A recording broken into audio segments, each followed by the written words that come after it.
Երբ ամեն անգամ ես պատմում եմ այս միջադեպը ընկերներիս, նրանք ժպտում են։ Ես սիրում եմ այն միջավայրը, որում ծնվել ու մեծացել եմ։ Դա Մոսկվայի Մարինա Ռոշչա կոչվող շրջանն է։ Հիմա այնտեղ շատ նոր շինություններ կան, իսկ երբ ես ավարտել էի կրկեսային ուսումնարանը, Մարինա Ռոշչան դեռ պահպանում էր իր հին տեսքը։ Մենք ապրում էինք փայտե մի տնակում, եկեղեցուց ոչ հեռու։ Ուրախություն ինձ, այդ եկեղեցին դեռ չէին քանդել։ Մայրս շատ էր անհանգստանում ինձ համար, երբ ես մեկը մյուսի հետևից ընդունվում էի տարբեր ինստիտուտներ եւ անավարտ էի թողնում դրանք։ Ու երբ վերջապես 1959-ին ես ավարտեցի կրկեսային ուսումնարանը եւ տուն բերեցի դիպլոմը, որում հաստատված էր, թե ես արտիստ եմ, ծաղրացու ու միմոս, ապա մայրս, ինչպես աշխարհի բոլոր մայրերը, ուրախությունից լաց եղավ։ Հետո հիշում եմ, ընկերներիս հետ գնացինք ինչ-որ համերգի ու մայրս մնաց մենակ։ Նա շատ էր ցանկանում իր ուրախությունը կիսել ինչ-որ մեկի հետ, ուստի գնաց հարևանուհու մոտ։ Հարազատներից այդտեղ ոչ ոք չկար, իսկ մայրս շատ էր ուզում գոնե մեկին ասել, որ իր տեղան վերջապես կայացել է, իբրև ինքնուրույն մարդ եւ մասնագիտություն ունի։ Այդ հարևանուհու տղան իմ հասակակիցն էր։ Սովորել էինք միևնույն դպրոցում, որն ավարտելուց հետո նա դարձել էր վարորդ։ Եվ ահա մայրս արցունքներն աչքերին հուզված ներս վազեց հարևանուհու տուն եւ մեկնեց նրան իմ դիպլոմը։ Տես Մաշա, տես։ Իսկ հարևանուհի Մաշան կարդաց դիպլոմում գրված իմ մասնագիտությունը եւ սկսեց սփոփել մորս։ Ոչինչ Տոնիչկա, շատ մի վշտացիր, մի լացիր։ Վերջապես լավ թե վատ, դա էլ մասնագիտություն է։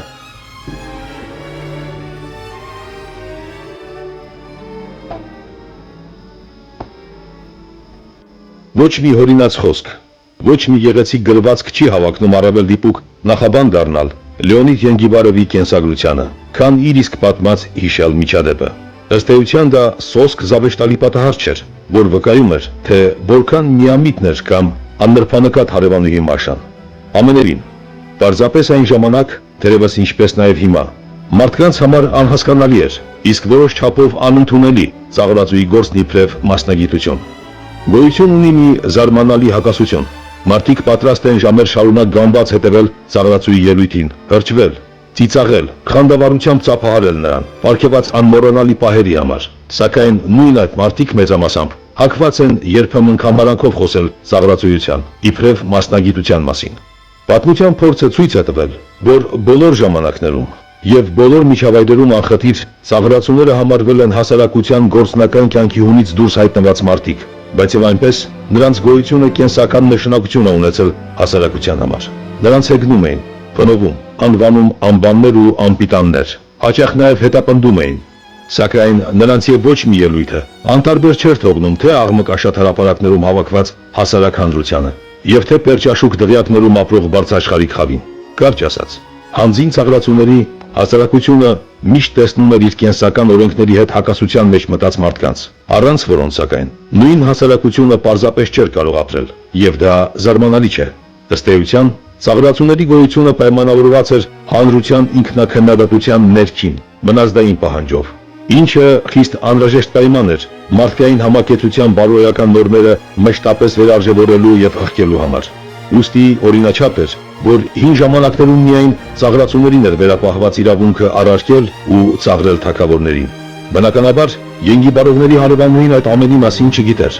Ասելով, թե ծաղրածու լինելը նույնպես մասնագիտություն է, նա պարզապես սփոփում էր Անտոնինա Անդրեևնային, Լեոնիդի մորը, եւ այդ սփոփիչ խոսքերի մեջ դժվար չէ կրել ենթատեքստը։ Իրականում, հարևանուհին ինչպես իր ժամանակի տասնյակ միլիոնավոր մարդիկ արդեն հասկանալի պատճառներով կարծում էր, թե ծաղրածույությունը բնավ մասնագիտություն չէ, ու թեև այդպես կարծելու համար նրա փաստարկները չափազանց պարզունակ էին ու միամիտ, այնուհանդերձ նա երիցս ճիշտ էր։ Տարիներ անց ինքը, Լեոնիդ Ենգիբարովը, հարցազրույցներից մեկում ասելու էր. ծաղրածուն մասնագիտություն չէ, այլ աշխարհայացք։ Եթե դուք հենց այդպես ծաղրածուի աչքերով եք նայում աշխարհին, ապա ինչով էլ զբաղվեք, միևնույն է, դուք ծաղրածու եք։ Դա լոկ գեղեցիկ կարգախոս չէր, այլ սեփական կենսակերպով հաստատված ու ամրագրված ճշմարտություն։ Այն խոստովանում էր մի մարդ, ով ցանկացավ քանդել միլիոնների պատկերացումներում ձևավորված պարզունակ կարծրատիպերը ծաղրածուի մասին, կարողացավ տարրական զվարճանքի նպատակով կրկես եկող հանդիսատեսին վարակել իր խոհերով ու հույզերով։ Իզորու գտնվեց հմայել նրանց սրտերն ու ծիծաղի փոխարեն կորզել նրանցից հրճվանքի երջանիկ արցունքներ։ Եվ այդ ամենին հասնելու համար նա որդեգրել ու աշեղորեն հետևում էր մի սկզբունքի, ոչ թե ապրել է պետք մասնագիտությամբ, այլ պետք է ապրել մասնագիտությունը։ Եվ այն ժամ այն երջանկություն կպարգևի մարդկանց։ Հենց այդպիսին մնաց միլիոնների հիշողության մեջ աշունը սրտում ծաղրացում, անկրկնելի Լեոնիդ Ենգիբարովը։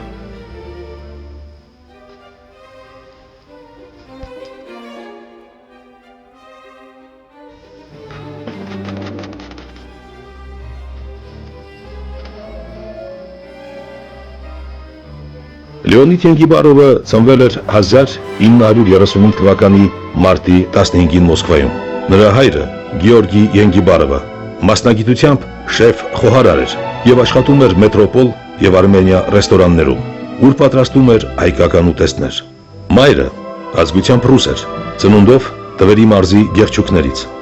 Ընտանիքը ապրում էր Մոսկովյան Մադինա-Ռոշա կոչվող շրջանում, փայտե մի տնակում։ Չնայած որ ծնողները հեռու էին արվեստից եւ աչքի չէին ընկնում առանձնակի կրթվածությամբ, այնուհանդերձ նրանց բոլոր զավակներն էլ ցուցաբերեցին օժտվածություն ու սեր արվեստների հանդեպ։ Ավագ որդին Միխայիլը նկարիչ դարձավ, միջնեկը Հրաչյան ճանաչված ռեժիսոր, իսկ ահա կրտսերը Լեոնյան նախընտրեց կրկեսային արտիստի կարիերան։ Ճիշտ է, նախքան այդ ընտրություն անելը նա երկարաժամանակ չէր կարողանում կողմնորոշվել մասնագիտության ընտրության հարցում։ 1952-ին ավարտելով միջնակարգ դպրոցը, նա ընդունվեց ոչ ավել ոչ պակաս ձկնային տնտեսության ինստիտուտ, սակայն անմիջապես հասկանալով, որ այդտեղ ստացած կրթության հեռանկարներն իր սրտով չեն, նա կես տարի անց տեղափոխվեց ֆիզկուլտուրայի ինստիտուտ, ուր հղկում էր բռնցքամարտիկի իր արտակարգ տվյալները։ Այն ժամանակներում 50-ականների կեսերին նա գերազանց արդյունքի էր հասել բռնցքամարտի ասպարեզում։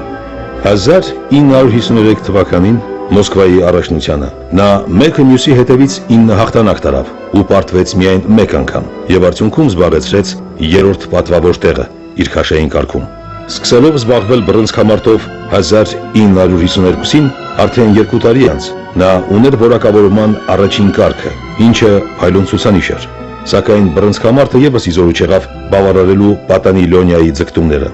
Իսկ ինչի էր նա ձգտում։ Այդ բանը ոչ ոք չգիտեր, ոչ ընտանիքում, ոչ ընկերական շրջապատում։ Թերևս չգիտեր նույնիսկ ինքը։ Գիտեր միայն, որ այն բոլոր մասնագիտությունները, որ փորձել էր, եւ նրանք, որոնք դեռ կարող էր փորձել հարազատների խորհրդով, իր սրտով չեն։ Ամեն անգամ սիրտը նույն բանն էր շշնջում. սա քոնը չէ, դու դեռ գտնելու ես քո իսկական կոչումը։ Մոսկվան, Լենինգրադը, Օդեսան եւ էլի շատ քաղաքներ, բայց հենց այստեղ Երևանում նա արեց իր առաջին քայլերը պրոֆեսիոնալ կրկեսի մանեժում։ Մինչև դրա թոք աշխատելը կրկեսում, միշտ ավարտողին կրկեսային ուսումնարանի կցում էին այս կամ այն կոլեկտիվին կամ այս կամ այն կրկեսին, որտեղ նա անցնում էր պրակտիկա։ Ու նա հայկական կրկեսային կոլեկտիվում երբ եկավ, միանգամից բոլորի մոտ այն ժամանակ ես փոքր էի, իհարկե չէի աշխատում, ես հետագայում միացա իրենց, բոլորի մոտ ստեղծվեց այն տպավորությունը, որ վերջապես հայկական կրկեսում ծնվել է մի արքա, կրկեսային գիգանտ։ Հարկ է նշել, որ ի տարբերություն այն ժամանակների ծաղրացուների մեծամասնության, ովքեր ուրախացնում էին հանդիսատեսին ստանդարտ ու ծեծված հնարքներով, Ենգիբարովը գնաց բոլորովին այլ ուղիով եւ երևի թե առաջինն էր, որ ստեղծեց կրկեսում պոետիկ ծաղրացուի կերպարը։ Նրա ռեպրիզների հիմնական նպատակը հանդիսատեսից ծիծաղ կորզելը չէր, այլ ստիպել նրան մտածել ու խորհել։ Նրա առաջին քայլերը արդեն իսկ հակասական վերաբերմունք առաջացրեցին կրկեսասեր հանրության ու գործընկերների միջավայրում։ Այն հանդիսատեսը, որ սովոր էր կրկես գնալ զվարճանալու, այլ ոչ թե մտորելու համար, հիասթափված էր նման ծաղրացուից։ Գործընկերներից շատերն արդեն խորհուրդ էին տալիս նրան փոխել մտածող ծաղրացուի ամպլուան,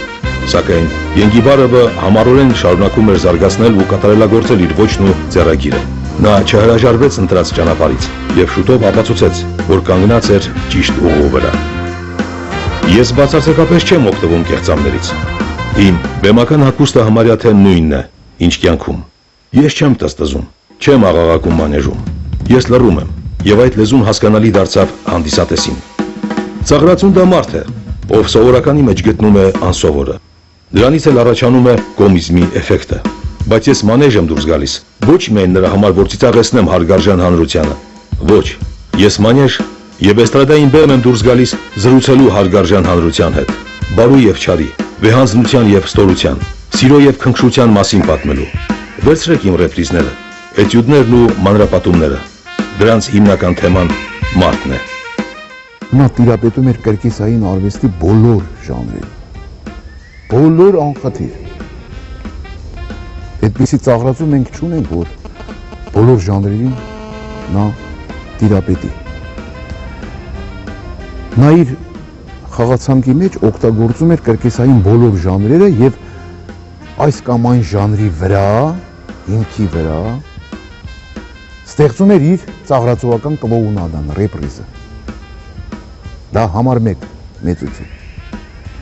Եվ ամենակարևորներից մեկը նաև, որ նա առաջինն էր մեր կրկեսային աշխարհում, որ դերասանի վարպետությունը եւ միտքը միացրեց կրկեսային հնարքին, կրկեսային տրյուկին։ Այդ դա տեղի ունեցավ հենց Ենգիբարյանի մոտ։ Ենգիբարովի ստեղծած հերոսը հեռու էր խորհրդային հանդիսատեսի պատկերացումներում ձևավորված ծաղրածուի կարծրակերպից։ Այդ հերոսը չէր համապատասխանում դասական ժանրի պահանջներին, որովհետև կոմիզմի հետ միասին, իսկ ավելի ստույգ կոմիզմի արտաքին խաբուսիկ հանդերձանքի մեջ պարուրած, հանդիսատեսին էր մատուցում դրամատիզմը, միայնության մեջ հայտնված, չհասկացված ու տառապող հոգիների հույզերի աշխարհը։ Երբ խորհրդային թերթերից մեկում լույս տեսավ հոդված, որում հեղինակը Ենգիբարովին անվանել էր Աշունը սրտում ծաղրածու, ապա նա մեծ խանդավառությամբ ընդունեց այդ բնութագրականը, ասելով թե վերջապես ընկալեցին իր ստեղծած ժանրն ու գեղագիտության փիլիսոփայությունը։ Ծաղրածու, Աշունը սրտում։ Հաճելի է լսել, որովհետև Աշունը դա մտորումն է, իսկ չէ որ առանց մտորումի, առանց կյանքի հանդեպ ամենալուրջ վերաբերմունքի չկա ու չի կարող լինել իսկական ծաղրածու։ Այդ մասին ես հիշում եմ ամեն օր, ամեն երեկո։ Ըստ էության, դեռ տակավին երիտասարդ Ենգիբարովը հեղափոխություն կատարեց կրկեսում։ Հանդիսականը վերջապես ընդունեց նրա հաղորդակցման արտասովոր լեզուն,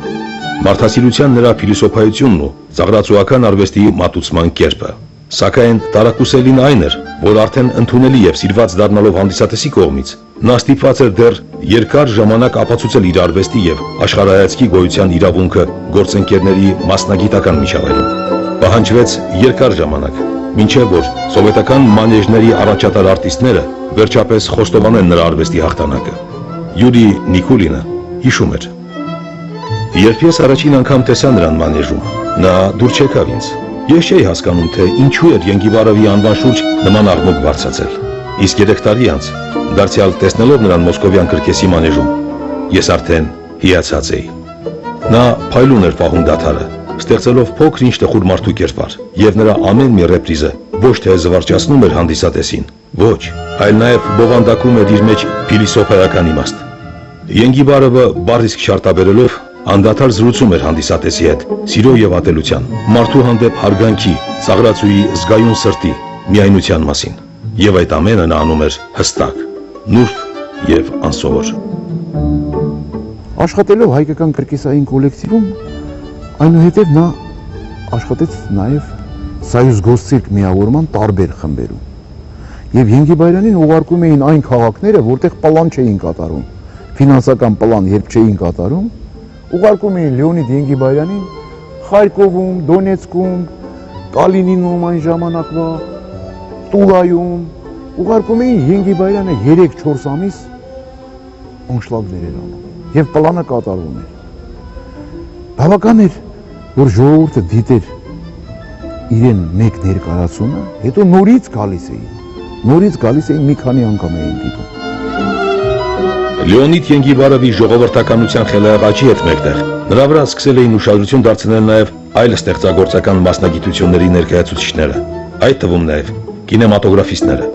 Դեռ 1956-ին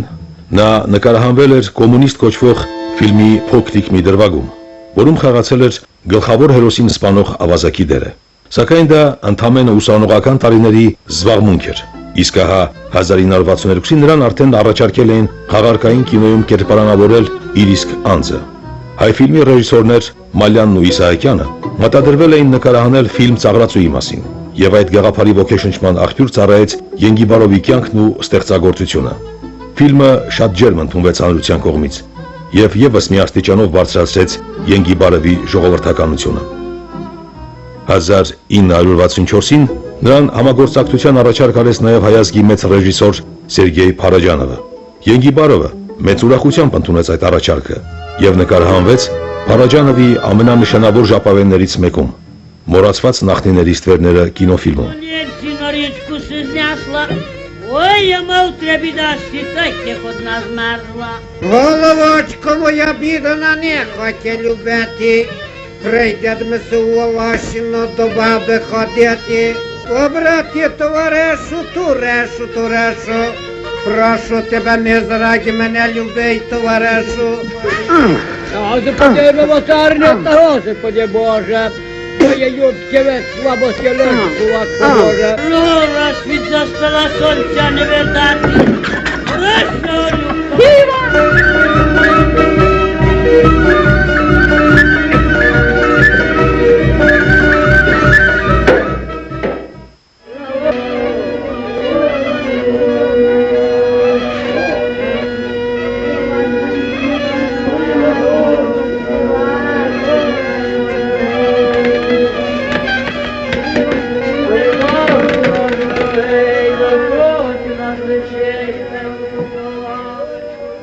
Ոչ մեկը չի հիշում, որ ամենից լավ դերը կինոյում դա Փարաջանովի մոտ է Ենգիբարովը խաղացել, մոռացված նախնիները ստվերները ֆիլմում, դա գյուղում միշտ մարդիկ կան, որ ասենք միշտ տարօրինակ են կամ ռուսներն ասում են յուրոդիվը, այդպիսի մի կերպար է, որ Փարաջանովն է անշուշտ հնարել եւ որտեւ դա այդպիսի կերպար չկա տենց դուրս գրած ուժեղ էլի բանում Կոչուբինսկու մոտ եւ այդ դերը որ այսքան առանց խոսել է խաղում Ենգիբարովն է ով որ դիտի ֆիլմը թող ուշադիր նայի ես հույս ունեմ որ դուք էլ միգուցե ուշադրությունը մարդկանց կգրավեք այդ հարցին որտեղ դա իրոք Փարաջանովը միանգամից գնահատել է նրա այդ ունակությունը որ նա տրագիկ դերասան է իրականում նա ծաղրացու չի ծաղրացուն վատ բան չի բայց նա խորը ավելի ուզում եմ ասեմ կերպար է եւ ափսոս որ հետագայում նրանք իհարկե կարող էին էլի շատ բան անել իրար հետ եւ դա շատ շուտ գնաց Ենգիբարովը շատ ցավալի է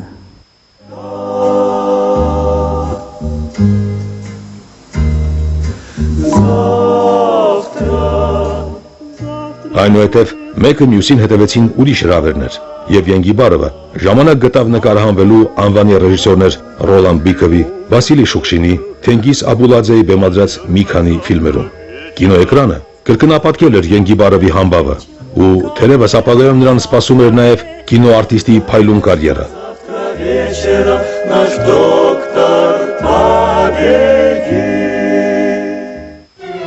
Բայց չնայած դրան, կրկեսը Ծաղրածույությունն ու մնջախաղը մնում էր նրա գլխավոր տարերքը։ Հենց կրկեսին էր նա պարտական իր կայացման ու ճանաչման համար։ Եվ հենց կրկեսը օգնեց նրան դուրս գալ եվրոպական ասպարեզ ու ձեռք բերել համաշխարհային փառք ու համբավ։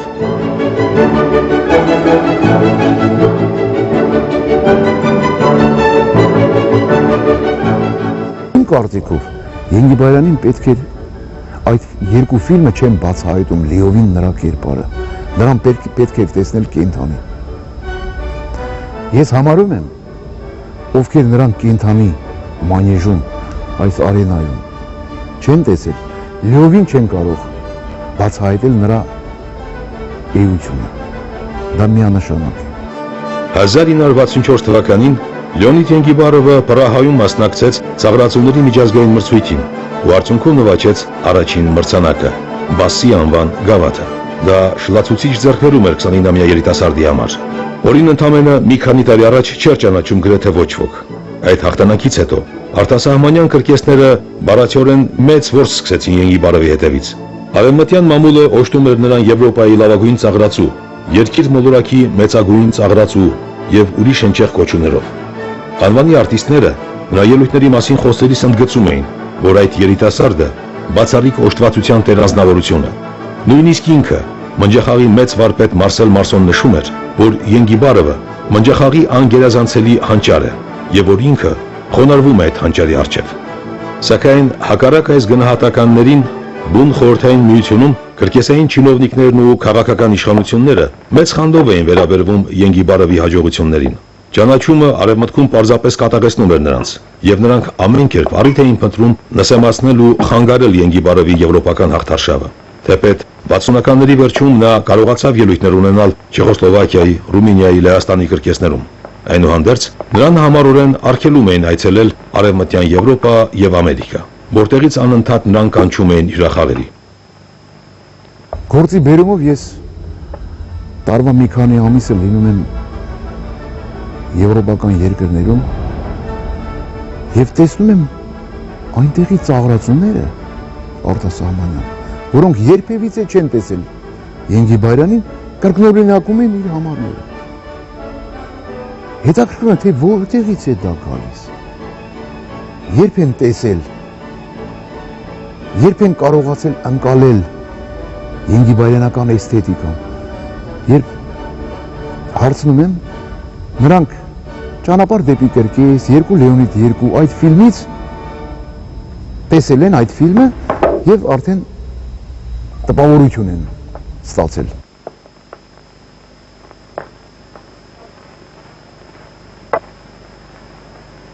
Օգտվելով իշխանությունների ցուցաբերած աներկիմաստ վերաբերմունքից գլուխ էին բարձրացրել նաև այն գործընկերները, որոնք վաղուց նախանձում էին ու ատում Ենգիբարովին շշմեցուցիչ հաջողությունների համար։ Ամեն քայլափոխին փնովում էին նրան, վատաբանում ու թերթերում պատվիրում նվաստացուցիչ հոդվածներ։ Մոսկովյան կրկեսի ղեկավարությունը եւս ներգրավվեց այդ գործընթացին, նպատակ ունենալով, ինչպես ասում են, տեղը դնել իբր հանդուկն դարձած երիտասարդին։ Ենգիբարովի համբերության բաժակը լցվեց այն ժամ, երբ նրա ուսուցչին ու գործընկերոջը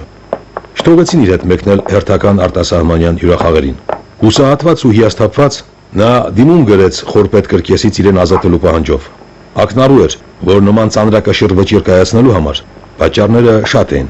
ու երբ կրկեսից ազատման լուրն առած լրագրողները հարցրին Ենգիբարովին, թե ինչու նա կայացրեց նման որոշում, ապա ինքը հանգիստ պատասխանեց. Բանն այն է, որ ծաղրացում ի սկզբանե կոչված է լրացնել ներկայացման դադարները։ Կրկեսում ելույթ են ունենում ակրոբատներ, ձեռնածուներ, աճպարարներ, մարմնամարզիկներ, իսկ ծաղրացում միայն լրացնում է ելույթային համարների միջև գոյացած դատարկ ընդմիջումները։ Նրա խնդիրն է հանդիսատեսի համար աննկատելի դարձնել մանեժի գորգի փոփոխումը, սարքավորումների, ձևավորման դուրսհանումը կամ տեղափոխությունը։ Եվ իհարկե, նա պետք է որոշակի հանգիստ պարգևի հանդիսատեսին այս կամ այն արտիստի ելույթից հետո։ Ինձ մեկ անգամ չէ, որ ասել են, ոմանք չարությամբ, ուրիշները վրդովմունքով, մյուսները խանդով, թե իմ աշխատանքը մանեժում ակամայից դառնում է ողջ ծրագրի մեխը։ Ասել են, որ այդպես չի կարելի, դա սխալ է, ընդունված չէ եւ այլն։ Մի կողմից դա ինձ ուրախացնում էր։ Ստացվում էր, որ ես ոչ թե պարզապես դադարներ լրացնող եմ, այլ արտիստ եմ սեփական դերով ու կերպարով։ Սակայն ես չէի կարող նաև հաշվի չնստել քննադատության հետ։ Ենգիբարովը արժանապատվորեն լքեց կրկեսը, առանց փնովելու եւ վատաբանելու նրա ղեկավարությանը, չնայած որ վերջինիս կազմում շատ մարդիկ դարձյալ չէին դադարում չարախոսել նրան։ Նա հիմնեց մնջախաղի էստրադային թատրոն եւ շուտով հանդիսատեսի դատին հանձնեց աստղային անձրև կոչվող ներկայացումը, բայց թատրոնի հիմնադրումը շատ դժվար տրվեց նրան։ Մշակույթի նախարարությունը սկզբում շատ սառն էր արձագանքել նման մտադրությանը, իսկ երբ նա ցանկացել էր իր թատերախումբը կնքել Ենգիբարովի թատրոն անունով, նրան պարզապես արգելեցին այդ անել։ Ինչ թատրոնի մասին է խոսքը, անվանեք այն պարզապես անսամբլ, ու սկզբնապես աֆիշներում այդպես էլ նշվում էր՝ անսամբլ։ Երբ սովետական մշակույթ պարբերականում լրագրողներից մեկը հիացած աստղային անձրև ներկայացումով փորձեց տպագրել գովասանական գրախոսական, նրան անմիջապես մերժեցին, ասելով, թե այդ թեման ցանկալի չէ։ 70 թվականին մեծ շուկով օպերայի եւ բալետի ակադեմիական թատրոնում պետք է տեղի ունենար հոբելյանական երեկո նվիրված Հայաստանում սովետական կարգերի հաստատման 50-ամյակին եւ պետք է ներկա գտնվեր Լեոնիդ Բրեժնևը, որը գտնվում էր Երևանում։ Եվ Ենգիբարյանը պետք է մեկ համարով այդ ներկայացմանը օպերայում ելույթ ունենար։ Սկզբից փորձ էր, նա մտադրվել էր, որ կատարի իր մեդալների համարը։ Գիտեք, իր հանրահայտ մեդալների համարը դա ինքն էր հորինել, երբ ասենք մի հնար կանում էր, ստացվում էր, իրեն մեդալ էր տալիս։ Չէր ստացվում, մեդալը հետ էր տանում։ Երբ անում էր ամենաբարդ տրյուկները, բարդ հնարքները, երբ ստացվում էր ամբողջովին մեդալների մեջ էր։ Նայեցին այդ համարը, բոլորը մոտեցան եւ ասեցին, որ Լեոնիդ Ենգիբարյանը մեկ ուրիշ բան անի, քանի որ դա կարող է ասոցացվել Լեոնիդ Բրեժնևի մեդալների հետ, ամբողջովին նա մեդալների մեջ է։ Կարող է նա չզգա այդ մոմենտը, այդ պահը։ Լեոնիդ Ենգիբարյանը դրեց եւ չորով ասաց. կամ ես պետք է այդ համարը անեմ, կամ էլ ելույթ չեմ ունենա։ Եվ հաջորդ օրը այդ համարը արեց Ենգիբարյանը օպերայում եւ չեք պատկերացնի, ես ինքս նկատում էի, բացի նրանից, որ օգնում էի, գործիքներն էի տալիս Լեոնիդ Գեորգիչին հետ վերցնում, տեսնում էի Բրեժնևի դեմքը։ Նա ամբողջովին այսպես էքստազի մեջ ծիծաղում էր եւ ծափահարում էր։ Ենգիբարյանը մի բան, որ ասում էր, պետք է իրա ուզածել։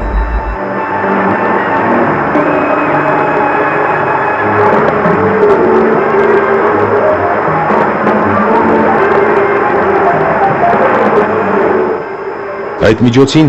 Լեոնիդ Ենգիբարովի փառքն արդեն հասել էր գագաթնակետին։ Խորհրդային միությունում չկար մեկը, մեծ թե փոքր, ով չգիտեր կամ չէր լսել նրա մասին։ 1972-ին նրա հետ տեղի ունեցավ մի միջադեպ, որն առավել սպառիչ է բնորոշում հասարակ հանրության վերաբերմունքը նրա հանդեպ։ Լեոնիդը եկել էր Երևան ու այցելել իր համար հարազատ դարձած կրկես, ներկայացում դիտելու։ Ինչ որ կերպ հանդիսատեսները տեղեկացել էին, որ դահլիճում ներկա է նաև հանրահայտ ծաղրացում, եւ բոլորը, մոռանալով ներկայացման մասին, շարունակ փսփսում էին ու աչքերով մթության մեջ որոնում նրան։ Ի վերջո, մանեժի տեսուչին ոչինչ չէր մնում, քան ընդհատել ներկայացումը եւ հայտարարել. «Հարգելի ընկերներ, այսօր մեր ներկայացմանը ներկա է ծաղրացու Լեոնիդ Ենգիբարովը»։ Ամբողջ դահլիճը ոտքի կանգնեց ու սկսեց բարձր ծափահարել։ Անակնկալի եկած Ենգիբարովը ստիպված էր դուրս գալ լույսի տակ, սակայն նրան ոչ մի կերպ չէր հաջողվում հանդարտեցնել ուզված մարդկանց։ Եվ այն ժամ նա կատարեց մնջախաղային մի իմպրովիզացիա՝ ի երախտիկ հանդիսատեսների նման վերաբերմունքի։ Նա կրծքավանդակից հանեց իր սիրտը, բաժանեց այն հազարավոր փոքրիկ կտորների ու նետեց դրանք մարդկանց, ինչպես պատմում էին ականատեսները։ Դա մի աննման տեսարան էր, արժանի հիանալի արտիստի տաղանդին։ Նա շատ ուներ երկրպագուներ։ Երբ Երևանում աշխատում էինք այդ նույն այդ 70 թվականին, չեք պատկերացնի, ԽՍՀՄ բոլոր կրկեսներից գալիս էին նրան տեսնելու, հատկապես աղջիկները։ Երբ երկուշաբթի օրերը միշտ կրկեսում հանգստյան օրեր էր, այդ օրը Ենգիբարյանը մի ցուցակ էր ինձ տալիս, ումը պետք է դիմավորեմ, ումը պետք է հետ ուղարկեմ։ Լեոնիդ Ենգիբարովի մասին գրվել են հարյուրավոր հոդվածներ, գրախոսականներ ու գրքեր։ Նրա արվեստը, սակայն, ինչպես նաև անձը, պարուրված մնացին իր ժամանակակիցներից առեղծվածային քողով։ Ով էր նա, աշունը սրտում այդ ծաղրացուն, գերերուն թվացող ու գունատ այդ երիտասարդը, ով իր կարճ կյանքի ընթացքում կարողացավ միայնության մեջ տառապող իր հերոսին բնակեցնել տասնյակ միլիոնների սրտերում, տիրել նրանց մտքերին, զգացմունքներին ու հոգուն։ Այնինչ անում էր Ենգիբարովը բեմում կամ մանեժում, չէր տեղավորվում ոչ մի դպրոցի, ժանրի կամ պայմանական այլ դասակարգումների մեջ, այնինչով ապրում էր նա։ Նման չէր եւ ոչ ոքի ապրածին։ Ենգիբարովը քանդեց ու վերակառուցեց աշխարհի ամենահին ու պայմանական արտիստիկ արվեստը՝ ծաղրացույությունը, պարզունակ գժությունների փոխարեն ներարկելով նրա մեջ պոեզիա, հույս եւ փիլիսոփայություն։ Նա սովորեցրեց իր հանդիսատեսին ականջ դնել սեփական խճի ձայնին ու հասկանալ, որ բաղձալի երջանկություն ասածը պետք չէ որոնել ոչ այլտեղ, քան միայն ու միայն սեփական հոգու մեջ, ներդաշնակելով մեծագույն առաքինությունները, բարությունը, սերն ու կարեկցանքը։ Ո՞րն է կյանքի իմաստը։ Այս հարցը շատ մոտ է մեկ ուրիշ հարցի։ Ո՞րն է մարդու երջանկությունը։ Ըստ իս, երջանկությունը դա այն է, երբ անհրաժեշտ ես, օգուտ ես բերում ինչ-որ բանում։ Երջանկությունը ուրախություն է, որ ստանում ես կյանքից։ Եթե ուզում ես աշխատանքիդ մեջ ներդնել ինչ-որ նոր բան, ապա միշտ անխուսափելի է պայքարը ինքդ քո հետ, պայքարը հնացած պատկերացումների, տարատեսակ կարծրատիպերի հետ։ Եվ երբ դու հաղթող ես դուրս գալիս, դու երջանիկ ես։ Այդպես չէ։ Մարդու երջանկությունը, ահա Լեոնիդ Ենգիբարով մարդու եւ արտիստի որոնումների գլխավոր նպատակը։ Նա արդեն շատ վաղ հասկացավ, որ կյանքում, աշխատանքում, սիրո մեջ երջանիկ լինելու համար մարդը միշտ պետք է ձգտի կատարելության։ Նա հասկացավ դա եւ ուղարկեց իր տխուր հերոսներին աշխարհի մանեժներում պատմելու մարդկանց երջանկության գաղտնիքը։ Երջանկությունը դա եզրագիծ է, նպատակ, որին գնում է մարդը։ Բայց երջանկությունը նպատակին հասնելը չէ, այլ նպատակին տանող ուղի։ Եվ պետք է միշտ այդպես լինի։ Հասնելով ինչ-որ բանի, մարդ պետք է իր առջև ունենա հաջորդ ճանապարհը, որովհետև երջանկությունը ճանապարհ է, այլ ոչ կանգառ, որովհետև կանգառը նշանակում է ավարտ։ Ես չեմ հավատում երջանիկ ավարտին։ Ես չեմ հավատում happy end-ին։ Ես հավատում եմ երջանիկ ճանապարհին։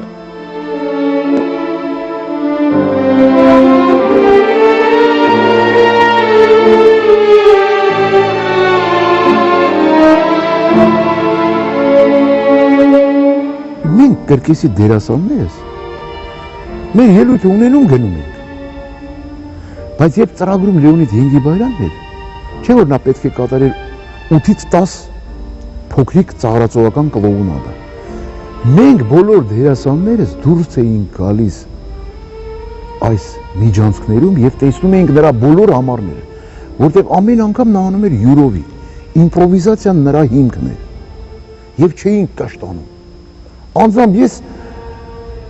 իրեն բոլոր համարները, բոլոր ներկայացումների դիտում էի։ Այնպես որ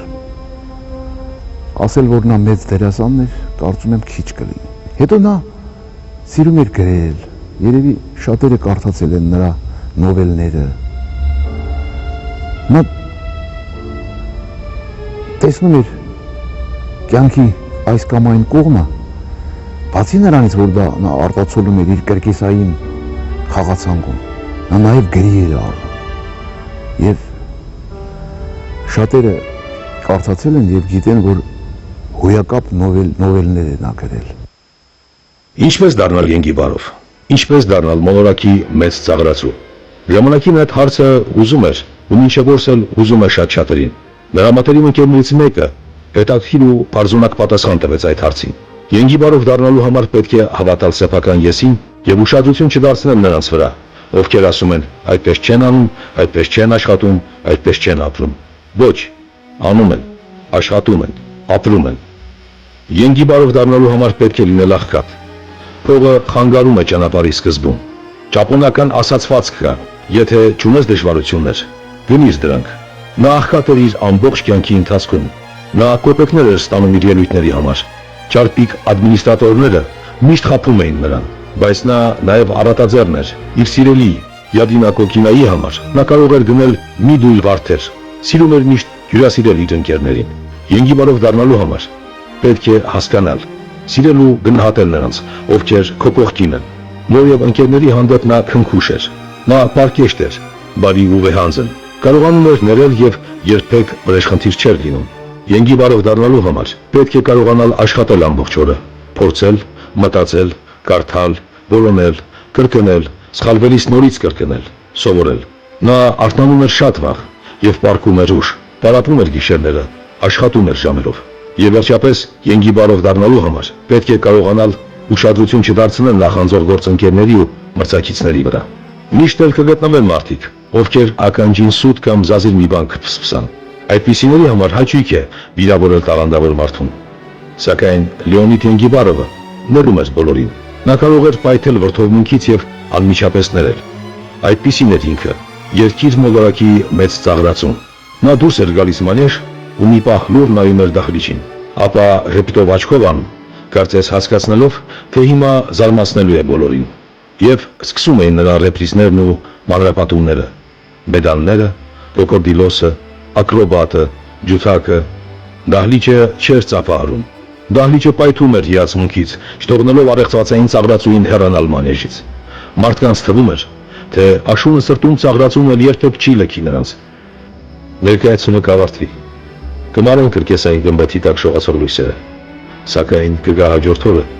եւ նրանք դարձյալ գալով այստեղ, սրտի թրթիրով անհամբեր սպասելու են այն երջանիկ պահին,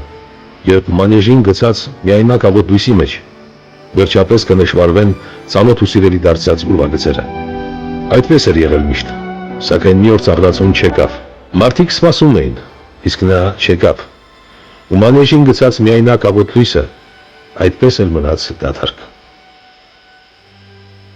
Լեոնիդ Ենգիբարովի կյանքը ընդհատվեց 1972 թվականի հուլիսի 25-ին։ Մամա,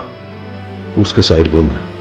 օգնիր ինձ։ Ցավերի մեջ ճիչացնա ու 4 ժամ անց մահացավ իր մոր ու բժշկու ձեռքերի վրա։ Մեծ ծաղրացուն վախճանվել էր սրտի կաթվածից, սակայն դա թերևս միայն բժշկության տված չոր ու ցամաք բացատրություն էր։ Իրականում երբեմն ծնվում են մարդիկ, որոնց կյանքը նման է ինքնահրկիզման։ Կանթերի պես նրանք չխնայելով այրում են իրենց սիրտը մարդկությանը լույս պարգևելու համար։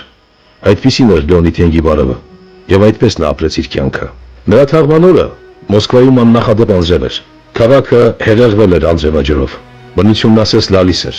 Լալիս էին նաեւ հազարավոր մարդիկ, ովքեր եկել էին նրան վերջին հրաժեշտը տալու։ Լալիս էր Օլեգ Դալը, լաց էին լինում Վասիլի Շուքշինը, Օլեգ Ստրիժենովը։ Փարիզում չէր կարողանում արցունքները զսպել Վլադիմիր Վիսոցկին, ու անընդհատ կրկնում էր.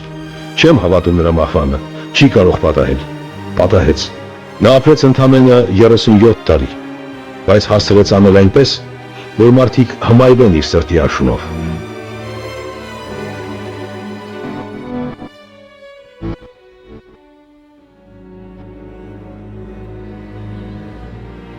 Իրանում մի ռեպրիզով նա ասում էր մարդկանց.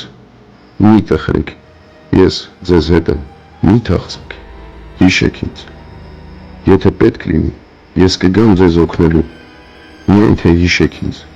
եւ ես կհայտնվեմ ձեր առջև»։ Եվ իսկապես, բավական է միայն փակել աչքերը ու փորձել վերհիշել, եւ նա մեծ ծաղրացում կհառնի մեր հայացքի առջև, քանզի անհնար է մոռանալ նրա արվեստը։ Վլադիմիր Շահիջանյան